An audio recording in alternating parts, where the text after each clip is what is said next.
الحمدللہ رب العالمین والصلاۃ والسلام علی سید الانبیاء۔ حدیث قدسیہ حضرت ابو ذر رضی اللہ تعالی عنہ نبی کریم صلی اللہ تعالی علیہ وآلہ وسلم سے روایت کرتے ہیں کہ اللہ عز و جل فرماتا ہے جو شخص میرے علاوہ کسی کو اپنی امیدوں کا مرکز بناتا ہے، یہ بڑے قابل غور حدیث پاک ہے، جو شخص میرے علاوہ کسی کو اپنی امیدوں کا مرکز بناتا ہے تو میں اس کی امید کو نا امیدی سے بدل دیتا ہوں۔ توحید کے میدان میں بندہ پہنچا، توکل کی سیڑھی پہ قدم رکھا اور امیدوں کو کسی غیر سے وابستہ کرتے ہیں۔ سمجھ میں بات آ گئی؟ فرمائے جو شخص میرے علاوہ کہ میں رب ہوں، میں کر سکتا ہوں۔ یار آج میں نے ایک بات سنی تھی، کہتے ہیں سوال لوگوں سے کرتے ہیں اور شکوہ خدا سے کرتے ہیں۔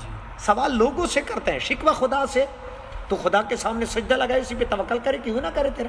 تو فرماتے ہیں جو شخص میرے علاوہ کسی کو اپنی امیدوں کا مرکز بناتا ہے کہ یہ بندے نے کام کرنا ہے، یہ بھی میرا کام کرنا ہے، یہ بھی اس نے میرا کام کرنا ہے، تو میں اس کی امید کو نا امیدی سے بدل دیتا ہوں اور اس کی امیدوں کو ناکام کر دیتا ہوں، اور ایسے شخص کو اپنے قرب و وصل سے دور کر دیتا ہوں، اس کو قرب نہیں ملتا۔ کیا سختیوں میں میرا بندہ میرے غیر سے امید قائم کرتا ہے؟ حالانکہ سختیاں میرے ہاتھ میں ہیں، میں زندہ ہوں اور کریم ہوں۔ کیا میرے غیر سے امید کرتا ہے؟ حالانکہ ہر قسم کے دروازے کی کنجیاں میرے ہاتھ میں ہیں اور میرا دروازہ ہر وقت کھلا ہے۔ وہ کون شخص ہے جس نے اپنی بڑی سے بڑی مصیبت میں مجھ سے امید قائم کی اور مجھ کو پکارا اور میں نے اس کی امید کو منقطع کر دیا؟ یعنی مجھ سے جو ہے سوال کیا، مجھ کو پکارا، اور پھر کیا میں نے ایسے بندے کو جو ہے خالی لوٹایا؟ کون ہے وہ شخص جس نے بڑے سے بڑے گناہ کی معافی کے متعلق مجھ سے امید قائم کی اور میں نے اس کی امید کو منقطع کر دیا؟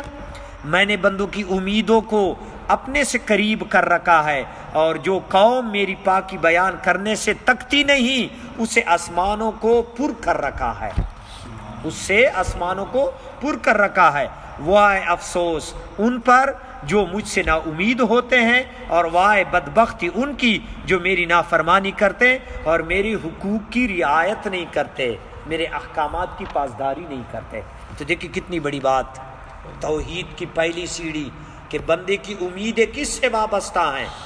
کیا ہم رسول اللہ صلی اللہ علیہ وسلم سے مانگے یا حضور غوث پاک سے مانگے؟ کیا اللہ عز و جل نے اپنا دروازہ بند کر دیا؟ کیا اللہ عز و جل ہم نہیں دیتا تو ہم ادھر جو ہیں وہ طلب کرتے ہیں؟ میرا انکار نہیں ہے، میں وہابی نہیں ہوں، لیکن مجھے یہ بتاؤ کیا وہ دروازہ بند ہو گیا کہ نگاہ ادھر کر رہے ہو؟ اس کی بارگاہ میں اپنے نبیوں کا، ولیوں کا دامن پکڑ کے حاضر کرو اور کہہ دے پروردگار میرے گناہوں کو نہ دیکھے، اس عظیم محبوبان کو دے کے مجھے عطا کر دے۔ تو کیا ان نے یہ وسیلہ رد کر دینا؟ جس کے لیے سجدہ لگاتے ہیں اسی سے پکار کریں، اور جب آپ کو اپنے عمل پہ ناز نہیں تو ان اولیاء انبیاء کو جو ہیں ان کی بارگاہ میں وسیلہ شفاعت پیش کریں، شرک سے بھی محفوظ ہو گیا اور عطا بھی ہوگا، خالی بھی نہیں لوٹ کے آئیں گے کہ دوست کے وسیلے سے خدا تعالیٰ کسی کو لوٹاتا نہیں۔ اور یہ اللہ عز و جل جلال اور غصے میں آتا ہے کہ تو کسی غیر سے سوال کرتا ہے، کیا میں نے تجھ پہ اپنے فضل کا دروازہ بند کر دیا؟ عبادت میرا کرتا ہے تو سوال بھی مجھ سے کرے، کیا عبادت تو رسول اعظم کا یا حضور غوث پاک کا کرتا ہے؟ عبادت جب تو نے کیا میرے خزانے ختم ہو گئے یا میں نے تجھے جو ہے اپنے درگاہ سے جو ہے وہ باہر نکال دیا کہ تو جو ہے توجہ کسی اور کی طرف، میری طرف توجہ لے آئیں اور آقا کے طریقوں پہ آ جائیں؟ سمجھ میں؟ آقا کے طریقوں پہ آ جائیں، اولیاء کا دامن پکڑ کے میری بارگاہ میں آ جائیں، تو میں تجھے کبھی بھی جو ہے وسیلے کا اس سے رد نہیں ہے، لیکن شرک سے بچو، شرک سے بچو۔ سوال امیدیں وابستہ ہیں، اور جب اللہ نے نہیں دینا رسول اللہ صلی اللہ علیہ وسلم نہیں دے سکتے، جب اللہ نے نہیں دینا غوث پاک نہیں دے سکتے، کیا دے سکتے؟ یار جب اللہ نے نہیں دینا کہ اولیاء نے بھی رخ پیر دینا ہے، سمجھ میں بات؟ اور جب اللہ تعالیٰ راضی ہو جائے گا اولیاء نے خود بخود دینا ہے، رسول اللہ صلی اللہ علیہ وسلم کی زیارت بھی نصیب ہوگی، تو پھر اللہ تعالیٰ سے امیدیں قائم رکھو، رسول اللہ صلی اللہ علیہ وسلم کی زیارتیں بھی ہوں گی، فیوز و برکات بھی ہوگی۔ کیا رسول اللہ صلی اللہ علیہ وسلم نے صحابہ کو یہ کہا تھا کہ مجھ سے مانگا کرو؟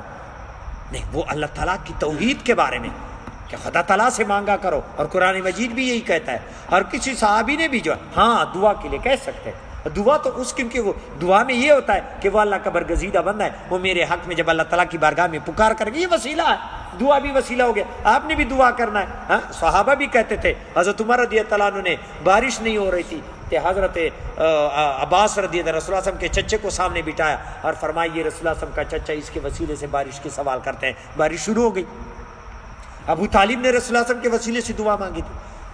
آج بھی مدینے کی طرف رخ کریں اور کہیں پروردگار آقا صلی اللہ علیہ وسلم کے طفیل مجھ پہ رحم کرے تو رحم ہو جائے. نہ کہ جو ہے فرض نماز پڑھ لیتے ہیں. ہمارے علماء کے میں افسوس حیران ہوں، فرض نماز پڑھ لیتے ہیں. یا رسول اللہ انظر حالنا، یار فرض نماز اللہ کی عبادت کی، اب سوال غیر سے کر رہے ہیں. کیا رسول اللہ صلی اللہ علیہ وسلم قبر میں کیا کہیں گے کہ یار مجھ سے سوال، اللہ کی عبادت کی تو اللہ سے مانگے اور میرا وسیلہ دے دے. یہ اس چیز میں احتیاط ہو، احتیاط ہو. ہمارے علماء کرام تبیان القرآن پڑھے، ضیاء القرآن پڑھے ہیں، اس میں جو ہے وہ سختی کرتے ہیں کہ یار وسیلہ ضروری ہے. وسیلہ دو، وسیلہ ولیاء کا، انبیاء کا مانگنا اللہ سے. کہ اللہ نے اپنا دروازہ بند کر دیا؟ کہ اللہ ہم پہ رحم نہیں کرے گا؟ کیا ہمیں ہمارے گناہ معاف نہیں کرے گا؟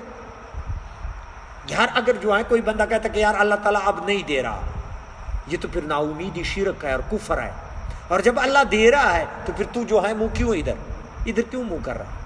اسی پروردگار سے مانگے اور ان ولیوں کا وسیلہ دے دے اور رسول اللہ صلی اللہ علیہ وسلم کے طریقے پہ چلے کہ آقا کا طریقہ جو ہے.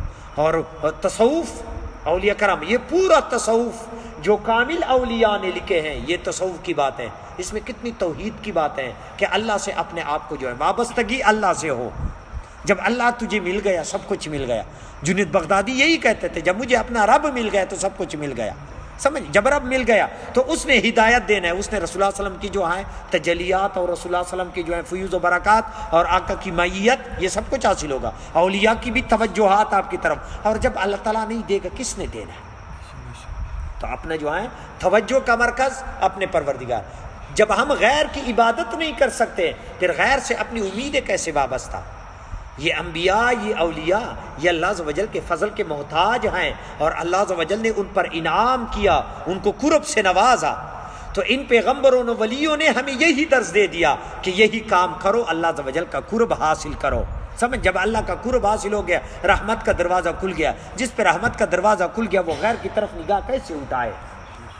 میری باتوں کی سمجھ آ رہی ہے؟ کیا اس میں غلط بول رہا ہوں؟ سمجھ میں بات آ گئی؟ ہمارا مقصد اپنے رب کو پانا، رب سے سوال کرنا، اولیاء کا وسیلہ دینا. اور اولیاء سے جدا ہونا یا رسول اللہ صلی اللہ علیہ وآلہ وسلم کی گستاخی کرنا، تو اس کی وبال یہ ہوگا کہ اعمال آپ اچھے کریں گے وَأَنْتُمْ لَا تَشْعُرُونَ أَنْ تَحْبَطَ أَعْمَالُكُمْ وَأَنْتُمْ لَا تَشْعُرُونَ. تمہارے اعمال بھی ضائع ہوں گے اور تمہیں پتہ بھی نہیں چلنے دے گا خدا تعالیٰ. گستاخی کا وبال یہ ہے. جب آپ کی تنقید کا نشانہ رسول اللہ صلی اللہ علیہ وسلم ہو یا تنقید کا نشانہ اولیاء ہو کہ اللہ عز و جل دیکھے میرے یہ ملنگ ہے، میرے جو ہیں چہتے ہیں، میرے شاگرد ہیں، اگر کوئی بندہ اس کو گالی دے یا برا بھلا اس سے دشمنی، کیا میں اس درس میں اس کو بٹھاؤں گا؟ جب آپ کی دشمنی ولیوں اور پیغمبروں سے ہوگا خدا کا قرب نہیں پا سکتے. جب خدا کا قرب نہیں ملا تو پھر تو یعنی انبیاء سے ہم جدا بھی نہیں اور اس کو جو ہے اب شرک میں بھی خدا کے مقابلے میں بھی نہ لے. سمجھ میں بات آ گئی؟ اللہ کی عبادت، اللہ سے مانگنا، اللہ کی طلب بھی اللہ کی کہ اللہ ہمیں مل جائے. جب اللہ مل گئے رسول اللہ صلی اللہ علیہ وسلم بھی مل گئے، غوث پاک بھی مل گئے. اور جب اللہ نہیں ملا تو کیا کرنا؟ سمجھ میں بات آ گئی؟